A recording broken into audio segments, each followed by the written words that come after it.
Hi everyone, today I want to share my topic, guilt. I chose this because it reminds me of Stockholm Syndrome, but this time I want to explore the emotional connection between victims and abusers from a different perspective. What happens when a victim becomes unknowingly dependent on their abuser and then finds out the truth? The story, named Echoes of the Moonlight, follows a girl who was raped in childhood and faces unexpected twist on her path to revenge. Wang Ying is a university chemistry student. She meets the new professor Xu Ming, who is charming, joining a lab class in new term.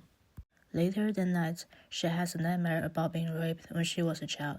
All she sees in her dream are abstract colors and shapes. Only the abuser's voice is clear. She decided to revenge. Wang Ying tries to steal chemicals from lab. Coincidentally, Xu Ming works overtime in lab.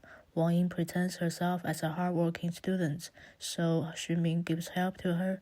In the elevator, their eyes contact. They start interacting more. Wang Ying learns that Xu Ming has a happy family. Xu Ming seems to know Wang Ying's abnormal behavior, but still helps her by taking advantage of his business, which impresses Wang Ying a lot.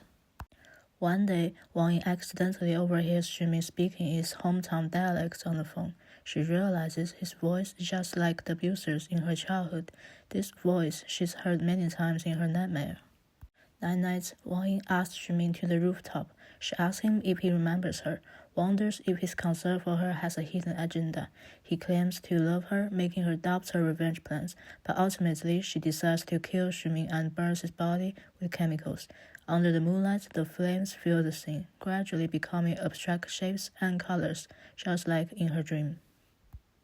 This is a standard 3-act structure story and also character-driven drama. The first act takes 3.5 minutes. It starts with the first scene, the girl meets the man, which introduces the characters and the story setting, followed by the inciting incident, the girl's nightmare, which sets up the conflict. Then comes the plot point 1. The girl makes a decision. She wants to revenge.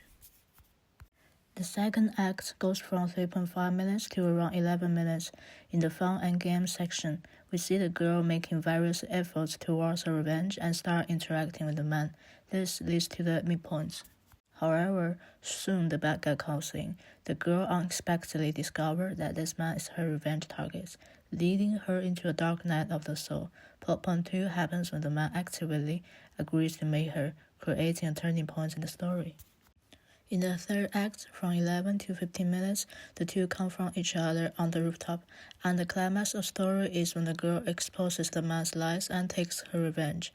Now, let's talk about the character setting and their relationship to each other.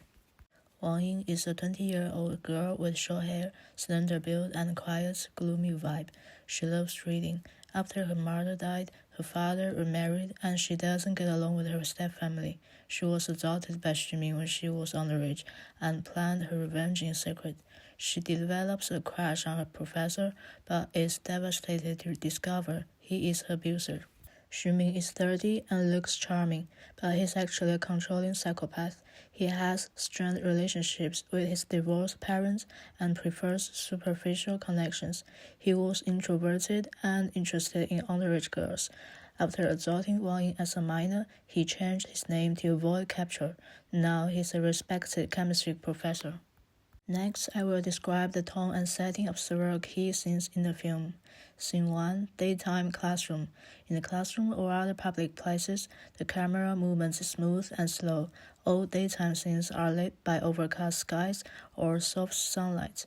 Even on sunny days, in a classroom with large windows, a black mist filter can be used to soften harsh sunlight, creating a dry and gentle visual effect.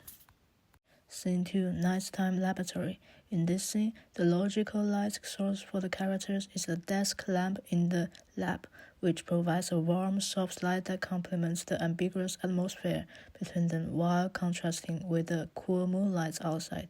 The scenes with the two alone are shot with a handheld camera that conveys a sense of breadth, visually allowing the audience to feel the girls' tension, contrasting with how they act in public. Scene 3. Elevator. The elevator is a small space that makes them stand closer to each other. The handheld camera should feel more breathy here, and we can shoot from the girl's point of view when focusing on the man. Then, when switching back to her, we should use more close-ups to emphasize her feelings as shooting scale. The elevator's lighting is cool-toned, and the combination of the confined space and cold lights creates a sense of unease, which hints the danger in their relationship. Scene 4. Wang Ying's dream. The dream is shown use animation with abstract lines and colors, with the abuser appearing as a shadow.